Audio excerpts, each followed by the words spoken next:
Apakah Yesus tidak bisa menduduki tahta Daud karena keturunan Yoyahim? Yeremia 36 ayat 30, dan bertentangan dengan pernyataan malaikat mengenai Yesus menduduki tahta Daud, Lukas 1 ayat 32.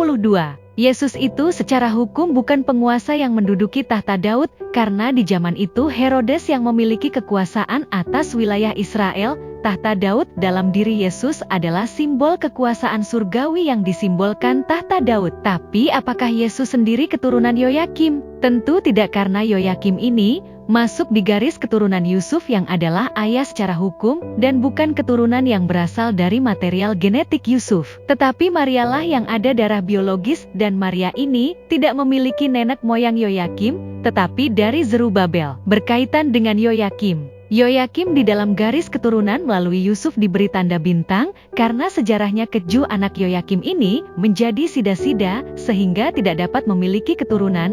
Jadi nubuat Yeremia tepat bahwa Yoyahim peradabannya terhenti melalui anak-anaknya yang tak dapat memiliki keturunan. Menurut 1 Tawarikh 3 ayat 16-17, Yoyakim memiliki 7 keturunan. Namun, mereka ini ditawan menuju ke Babel, dan di sana, menurut suatu penemuan arkeologi yang terdapat pada batu tulis bangsa Babel di pintu gerbang Istar yang terkenal itu, ketujuh-tujuhnya dijadikan sida-sida dan berarti tak sanggup memiliki keturunan. Dengan pengertian ini, Yoyakim menjadi seakan-akan tak memiliki anak, sebab tak seorang pun dari keturunannya berhasil, dan tak ada satupun yang duduk di atas tahta Daud. Garis keturunan Daud melalui putranya, Salomo, tiba-tiba saja berakhir. Namun, garis keturunan Daud benar-benar berlanjut lewat salah satu saudara laki-laki Salomo, yaitu Nathan. Jangan dibaurkan dengan Nabi Nathan. Dengan rekonstruksi terbaik yang dimungkinkan dari bukti yang ada, Yoyakim mengadopsi ketujuh putra Neri, seorang keturunan Daud, melalui Nathan. Putra Neri bernama Setil mati tanpa anak, dan kemudian saudaranya, yaitu Pedaya, melaksanakan tugas menikahi istri saudaranya.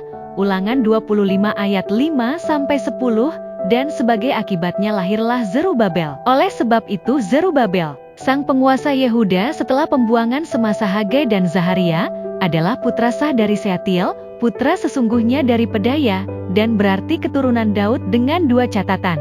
1 Tawarikh 3 ayat 19 memberitahukan bahwa Zerubabel adalah putra dari Pedaya, saudara laki-laki Sealtiel. Silsilah dalam Injil Lukas menyatakan bahwa Sealtiel merupakan keturunan dari Neri, Lukas 3 ayat 27. Mata, kita menyimpulkan bahwa garis keturunan Yoyakim memang berakhir, dan bahwa Allah dalam hikmat-Nya telah menyediakan cabang lain dari keturunan Daud untuk melanjutkan janji yang dibuat kepada Daud yang akan menuju kepada Kristus, Sang Mesias, yang akan datang itu.